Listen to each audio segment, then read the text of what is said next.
Bonjour les pâtissiers. Aujourd'hui, je vous propose qu'on fasse ensemble le clafoutis aux cerises de Benoît-Castel.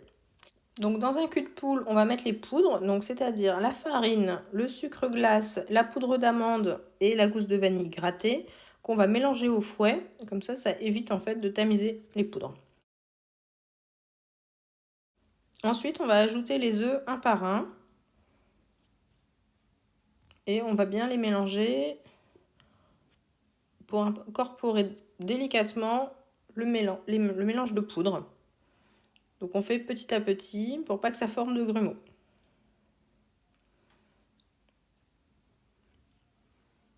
On va ajouter le deuxième œuf.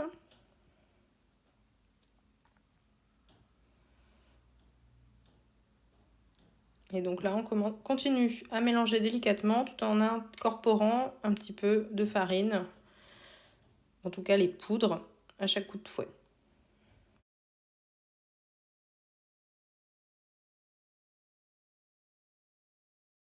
On continue à bien mélanger et incorporer le plus de poudre possible. Et voilà, donc là, on va ajouter le troisième œuf. Et cette fois, on va intégrer toutes les poudres à la préparation pour avoir un mélange lisse et homogène. Ensuite, on va rajouter la crème. Donc là, moi, je l'ai fait en 2 fois.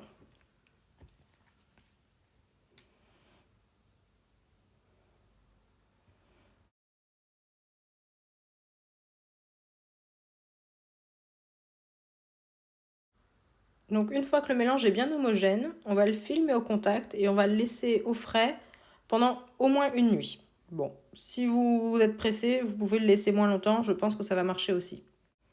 Donc ensuite, le lendemain, dans un moule à gratin beurré, on va verser une première couche d'appareil à clafoutis sur à peu près 1 cm.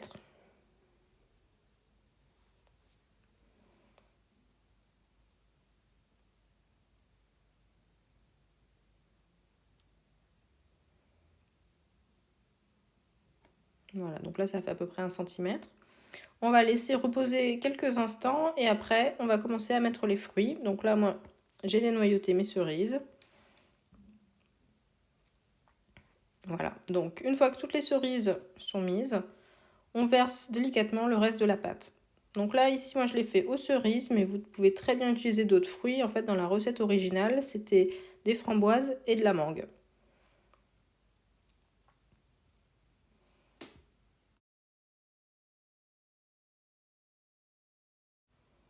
Voilà. Et ensuite, on va faire cuire à 165 degrés pendant 1 heure. Et à la sortie du four, vous pouvez saupoudrer de sucre.